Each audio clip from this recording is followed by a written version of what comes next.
Hello viewers, this is Professor Dr. Wasim I Khan from Shri Shivaji Law College, Parbhani, Maharashtra. I welcome all the viewers to the lecture series of Criminal Procedure Code. So in the previous lecture, we have discussed section 436 and section 436A. Now, we will discuss section 437 which deals with bail in non-bailable offence. So section 437 deals with the power of lower court to grant a bail in case of a non-bailable offence. कि lower court का power non bailable offence में क्या है वो हम discuss करने जा रहे हैं 437 में. So we have already discussed the introduction in the previous lecture.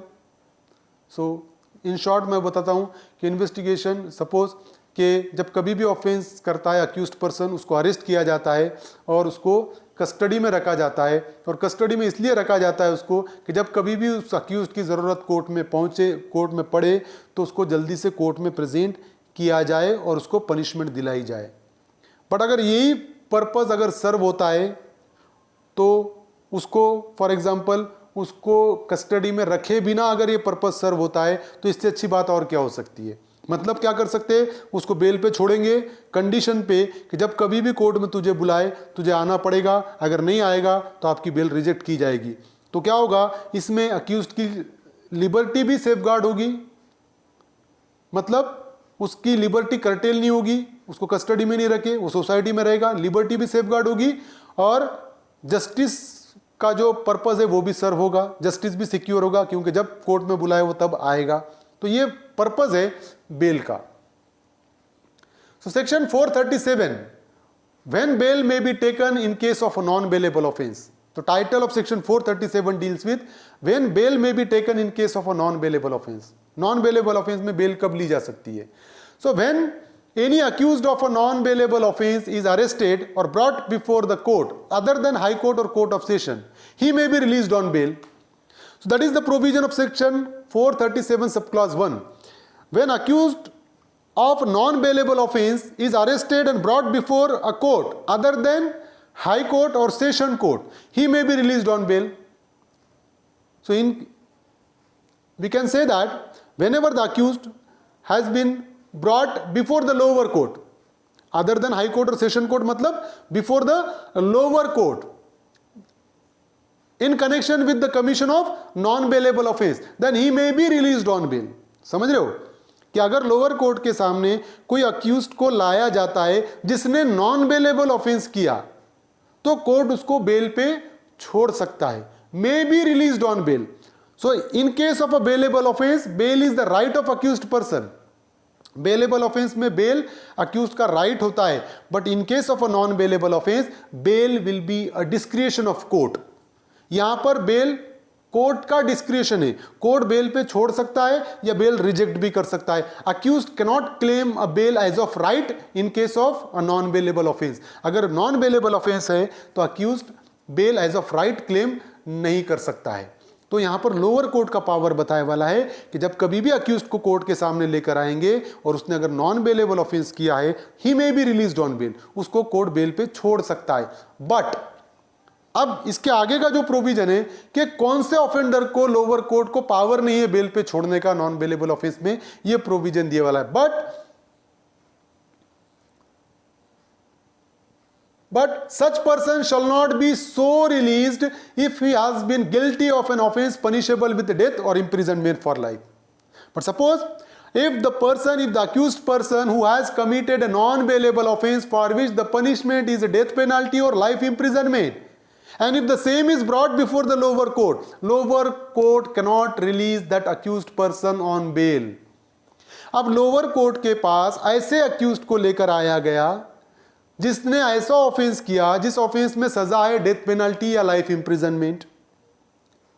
समझ रहे हो, तो वो अक्यूज्ड को लोअर कोर्ट को पावर नहीं है बेल पे छोड़ने का. ऐसा ऑफेंडर जिसने ऐसा ऑफेंस किया जिसमें पनिशमेंट है डेथ पेनल्टी और लाइफ इंप्रिजनमेंट, लोअर कोर्ट उस ऑफेंडर को बेल पे नहीं छोड़ सकता है. First thing. Second one is if such offense is cognizable and he had been previously convicted of an offense punishable with death life or imprisonment for 7 years or more.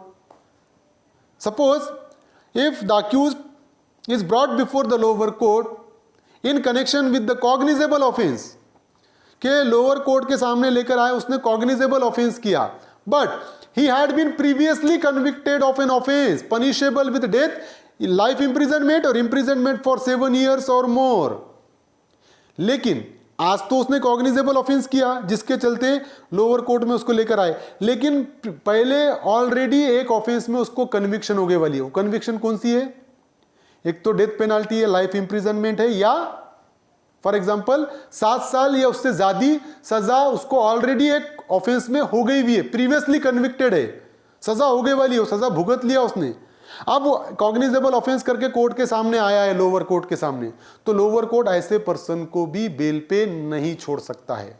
Lower court को power नहीं है ऐसे offender को bail पे छोड़ने का. Then third one is, or he had been previously convicted on 2 or more occasions of a cognizable offense punishable with imprisonment for 3 years or more. अब ऐसे ऑफेंडर को नॉन बेलेबल ऑफेंस में लेकर आए, लोअर कोर्ट के सामने produce किए, जो ऑफेंडर ऑलरेडी 2 बार उसको कन्विक्शन हो गई वाली है, 2 बार उसको कन्विक्शन हो गई वाली है कॉग्निजेबल ऑफेंस में, जिसमें पनिशमेंट कितनी थी? Punishable with imprisonment for 3 years और मोर.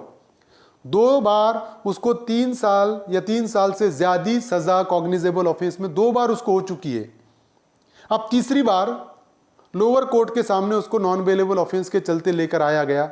लोअर कोर्ट को पावर नहीं है ऐसे पर्सन को बेल पर छोड़ने का नॉन बेलेबल ऑफेंस में. समझ रहे हो?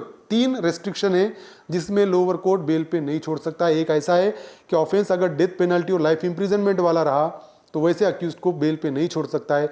दूसरा कि अगर ऑलरेडी वो अक्यूज्ड को सजा हो गई वाली है 7 साल से ज्यादा एक ऑफेंस में, वैसे अक्यूज्ड को भी लोअर कोर्ट बेल पे नहीं छोड़ सकता है. तीसरा, अगर अक्यूज्ड को 2 बार 3-3 साल की या उससे ज्यादा सजा हो गई वाली है कॉग्निजेबल ऑफेंस में, तो तीसरी बार जब कोर्ट के सामने आएगा उसको लोअर कोर्ट बेल पे नहीं छोड़ सकता. लोअर कोर्ट को पावर नहीं है. But provided that the court may direct that a person may be released on bail if such person is under 16 years of age or is a woman or sick or infirm. But अब यहां पर provided that में proviso है कि ऐसा person जिसने ऐसा offence किया, डेथ पेनल्टी ऑफ पनिशमेंट है उसमें, या लाइफ इंप्रिजनमेंट है, या एक बार 7 साल की सजा हो गई वाली है उसको, या 2 ओकेजन में 3 साल की सजा हो गई वाली है, नॉर्मली लोअर कोर्ट उसको बेल पे नहीं छोड़ेगा.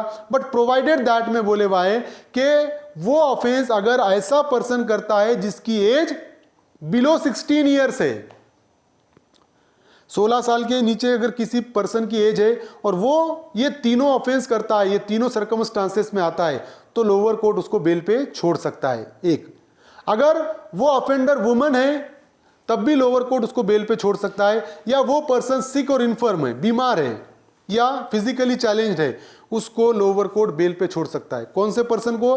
जिसने ऐसा ऑफेंस किया जिसमें डेथ पेनल्टी या लाइफ इंप्रिजनमेंट है, या ऑलरेडी 7 साल की सजा भुगत चुका है, या ऑलरेडी 2 बार 3-3 साल की सजा भुगत चुका है, ऐसे पर्सन को भी लोअर कोर्ट बेल पे छोड़ सकता है. Provided that below 16 years, woman और सिक और इन्फर्म, अगर ये तीनों है तो लोअर कोर्ट को पावर है उनको बेल पे छोड़ने का, अदरवाइज नॉट.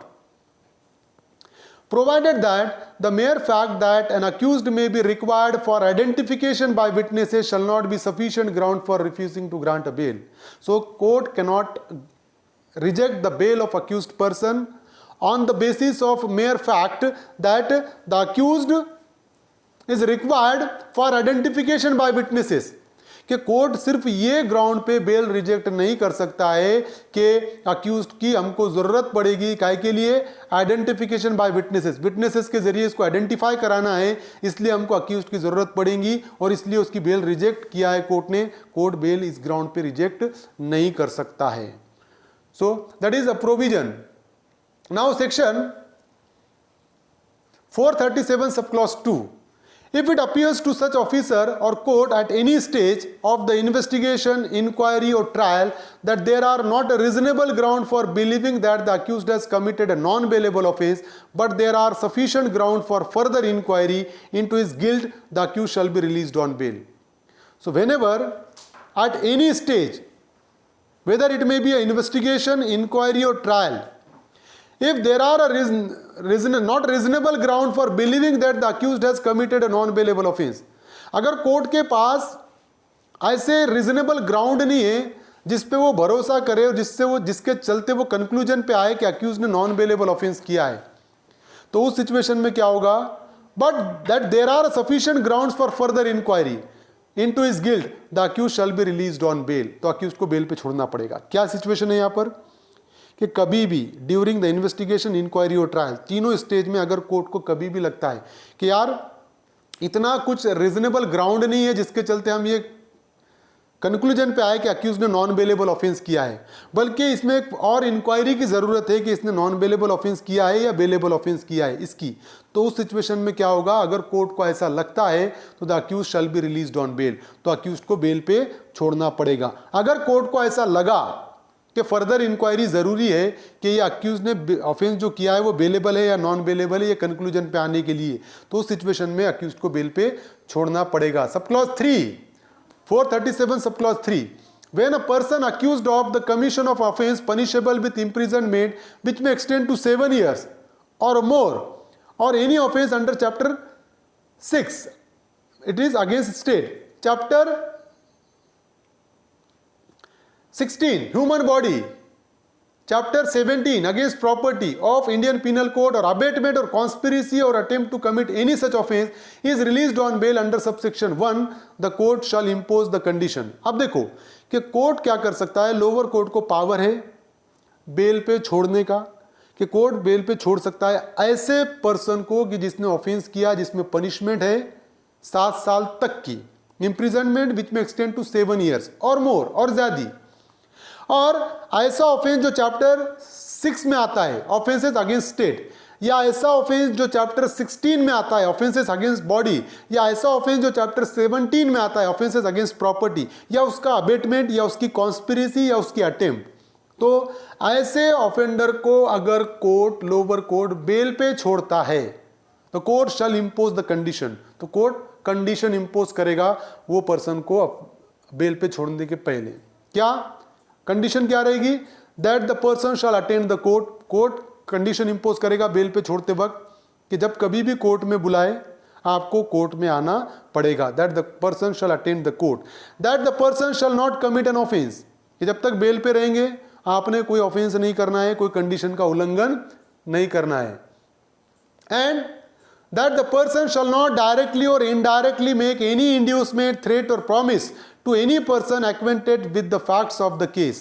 ये कंडीशन बहुत इंपॉर्टेंट कंडीशन है कि कोर्ट बेल पे छोड़ते वक्त अक्यूज्ड को एक कंडीशन इंपोज करता है कि आपने किसी भी ऐसे पर्सन को कोई प्रॉमिस नहीं करना है, कोई धमकी नहीं देना है, बहलाना फुसलाना नहीं है, जो कि ये केस के बारे में कुछ जानता है।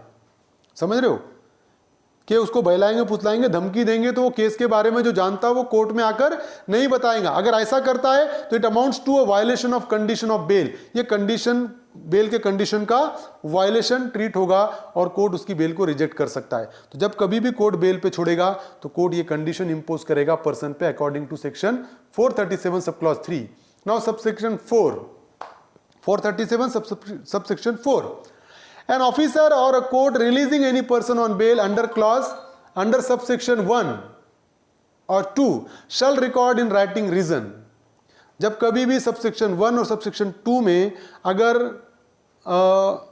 कोर्ट उसको बेल पे छोड़ता है तो बेल पे छोड़ते वक्त court has to give a reason, has to write a reason why the bail is granted. भाई उसको क्यों बेल ग्रांट की गई, तो बेल ग्रांट किया तो सब सेक्शन 4 में कोर्ट को रीजन देना पड़ेगा why the bail is granted. Sub section 5, rearrest and commit in custody. So after releasing a person accused on bail, bail पे छोड़ने के बाद if that particular person violates any condition of bail, then he can be rearrested and commit into custody. तो अगर जो condition पे उसको bail पे छोड़ा गया है वो कंडीशन का वायलेशन करता है तो कोर्ट उसके अगेंस्ट में वारंट इशू करेगा, उसको री अरेस्ट कराएगा और उसको कस्टडी में डाल सकता है। Subsection 6, if a trial of person accused of any non-bailable offense is not concluded within 60 days, such person, if he is in custody during the whole of the said period, be released on bail unless for reason to be recorded in writing, the magistrate otherwise direct. Suppose if the accused is in custody of magistrate, jail में accused, and if the trial is not concluded within 60 days, and if such person is in the custody of magistrate, jail में है और trial अगर 60 दिन के अंदर conclude नहीं होता है तो जैसा 60 दिन कंप्लीट हुए तो वो अक्यूज्ड को बेल पे छोड़ना पड़ेगा। बी रिलीज्ड ऑन बेल, उसको बेल पे छोड़ना पड़ेगा unless for reason to be recorded in writing the magistrate otherwise direct. अगर बेल पे नहीं छोड़े तो मैजिस्ट्रेट को स्पेशल रीजन मेंशन करना पड़ेगा why the accused is not released on bail. Provision समझा है आपको सब क्लॉज 6। अगर अक्यूज जेल में है, अक्यूज जेल में ये बेल पे नहीं है अक्यूज, और जेल में रहते हुए अब ट्रायल शुरू हुआ, फॉर एग्जांपल आज ट्रायल शुरू हुआ तो आज से 60 दिन के अंदर ट्रायल अगर कंक्लूड नहीं होता है तो जैसा 60 दिन 60 डेज आएगा उस दिन अक्यूज को उसको बेल पे छोड़ना पड़ेगा। अगर नहीं बेल पे छोड़ा तो स्पेशल रीजन मेंशन करना पड़ेगा। Subsection 7, if at any time after the conclusion of trial of a person accused of a non-bailable offense and before judgment is delivered, the court is of opinion that there are a reasonable ground to believe that the accused is not guilty of such an offense, it shall be released on bail to hear the judgment. अब subsection 7 क्या कहता है कि for example trial conclude हो गया, दोनों party का, accused का, डिफेंस का भी और प्रोसिक्यूशन का भी आर्ग्यूमेंट कंप्लीट हो गया। अब ट्रायल कंक्लूड हो गया, ट्रायल कंक्लूड होने के बाद मैजिस्ट्रेट अपना माइंड प्रिपेयर किया मैजिस्ट्रेट ने कि मैजिस्ट्रेट को लगा कि yes the accused is not guilty, accuse guilty नहीं है, अक्यूज दोषी नहीं पाया गया। लेकिन हम जानते हैं कि कभी कभी ऐसा होता है कि आज फाइनल आर्ग्यूमेंट हो गए, कोर्ट ने अपना जजमेंट, अपना निर्णय सुरक्षित रखा, ऐसा हम सुनते हैं। तो कोर्ट क्या करता है कि आज कोर्ट को पता है कि अक्यूज्ड को एक्विटल करना है या कन्विक्शन करना है, लेकिन कोर्ट 10 दिन के बाद का डेट देता है कि I will deliver judgement after 10 days on so and so date. अभी तो 10 दिन का पीरियड है, उसके बाद वो डिलीवर करेगा जजमेंट। तो अगर आज ही अगर कोर्ट को ये पता है कि इसको हमको एक्विटल देना है और अक्यूज्ड अगर जेल में है तो आज कोर्ट क्या करेगा, उसको बेल पे छोड़ देगा, उसको बेल पे छोड़ देगा एक कंडीशन पे कि 10 दिन के बाद जब जजमेंट डिलीवर होगा तब आपको जजमेंट सुनने के लिए कोर्ट में प्रेजेंट रहना पड़ेगा। So that is a provision of section 437 subclause 7. So when at the time of exercising discretion, court has to consider the following aspect. जब आप कोर्ट का डिस्क्रिशन है सेक्शन 437 में, अब कोर्ट को डिस्क्रिशन यूज करने का है, बेल रिजेक्ट करना है या ग्रांट करना है। तो जब कभी भी डिस्क्रिशन यूज कर रहे हैं तो उसको कुछ एस्पेक्ट्स देखना पड़ेगा, उसके बाद डिस्क्रिशन यूज करना पड़ेगा। वो एस्पेक्ट क्या है? First one is the nature and seriousness of offence, कि ऑफेंस कितना सीरियस है, उसका नेचर क्या है, ये एक। Second one is the punishment provided for offence, कि what exactly the punishment is for the offence, offence के लिए पनिशमेंट कितनी है, ये एक फैक्टर देखना पड़ेगा। Third one is the nature of evidence in support of prosecution, prosecution के फेवर में एविडेंस का नेचर क्या है, विटनेस कैसे कैसे है, ये एक चीज देखना पड़ेगी। Next one is the possibility that accused will flee away from justice, कि अगर उसको बेल पे छोड़ेंगे तो वो भाग तो नहीं जाएगा, ये एक फैक्टर देखना पड़ेगा। Next one is the possibility whether witness can be tampered, कि अगर हम इसको बेल पे छोड़ेंगे तो ये विटनेस को डराएगा, धमकाएगा, उनको टेम्पर तो नहीं करेगा, ये एक factor. Then the health, sex and age of the accused, accuse की हेल्थ, उसका एज, उसका सेक्स, मेल है कि फीमेल है, ये भी कंसिडर किया जाएगा। Then whether the accused is habitual offender, accused habitual offender है या फर्स्ट ऑफेंडर है, that also fact to be considered by the court. The position and status of the accused, accused की society में position क्या है, उसके status क्या है। So after considering all these aspects, court will exercise it's discretion, court अपना discretion use करेगा, ये सब फैक्टर को कंसिडर करेगा, उसके बाद अपना डिस्क्रिशन यूज करके एक तो बेल को रिजेक्ट करेगा, एक तो ग्रांट करेगा। तो ये एस्पेक्ट कोर्ट को ध्यान में रखना पड़ेगा while exercising a discretion. So these are the provision of section 437. I hope you understand this topic, and if you understand this topic, please subscribe my channel, press the like button, press the notification button, and share this video with your friends. Thank you.